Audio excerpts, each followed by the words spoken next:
વાણિજ્ય પત્ર વ્યવહાર કમર્શિયલ કોરિસ્પોન્ડન્સ 1. માહિતી સંચારનો અર્થ અને તેની પદ્ધતિઓ. Meaning of communication and its methods. 1. પ્રસ્તાવના. માહિતી સંચાર એ માત્ર સભાનતાપૂર્વક આદરવામાં આવેલ પ્રવૃત્તિ જ નથી, પરંતુ એ પ્રત્યેક જીવની જરૂરિયાત પણ છે. પોતાની લાગણીઓની અભિવ્યક્તિ અને વિચારોના આદાન પ્રદાન માટે અન્યોનો સંપર્ક કરવો, જાળવવો જરૂરી છે. માહિતી સંચારની પ્રક્રિયા વિશેની તર્કબદ્ધ, ક્રમબદ્ધ સમજ કેળવ્યા બાદ મનુષ્યો દ્વારા ઉપયોગમાં લેવાતી માહિતી સંચારની વિવિધ પદ્ધતિઓ, તેમની લાક્ષણિકતાઓ અને મર્યાદાઓ વિશે માહિતગાર થઈએ. પ્રચાર અને પ્રસાર માધ્યમોના ઉપયોગ દ્વારા માહિતી સંચારની પ્રવૃત્તિ વિવિધ ક્ષેત્રોમાં થોડા ઘણા ફેરફાર સાથે કરવામાં આવે છે.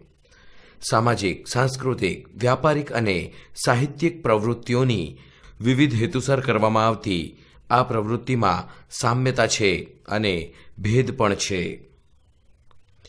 વિવિધ પ્રકારના માહિતી સંચાર એટલે કે આપલે માટે આગવી શૈલી હોય છે. તેના કૌશલ્યો અને ઢબ અલગ હોય છે. આ વિવિધતા જાળવવી, તેનો સભાનપણે વિનિયોગ કરવો આવશ્યક બને છે. આમ વિશિષ્ટ પ્રકારની શૈલી, કૌશલ્યો અને યોગ્ય માધ્યમોનો ઉપયોગ કરીને માહિતીની આપલે માટે કરવામાં આવતી પ્રક્રિયાને માહિતી સંચારની પ્રક્રિયા એટલે કે કોમ્યુનિકેશન તરીકે ઓળખવામાં આવે છે. કોમ્યુનિકેર જે લેટિન ભાષાનો શબ્દ છે અને તેમાંથી અંગ્રેજીમાં કોમ્યુનિકેશન પ્રયોજાયો.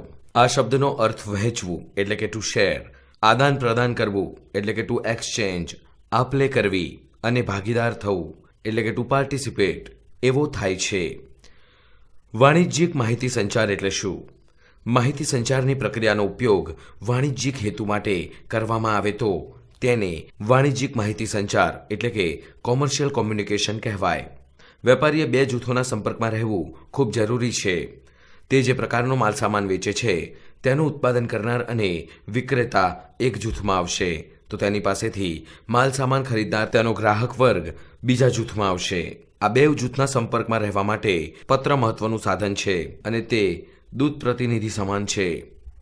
આમ પત્રો દ્વારા ધંધા વ્યાપારની ખરીદ, વેચાણ, પ્રચાર અને પ્રસાર જેવી પ્રવૃત્તિઓ હાથ ધરવામાં આવે તેને વાણિજ્યિક માહિતી સંચાર કહેવામાં આવે છે.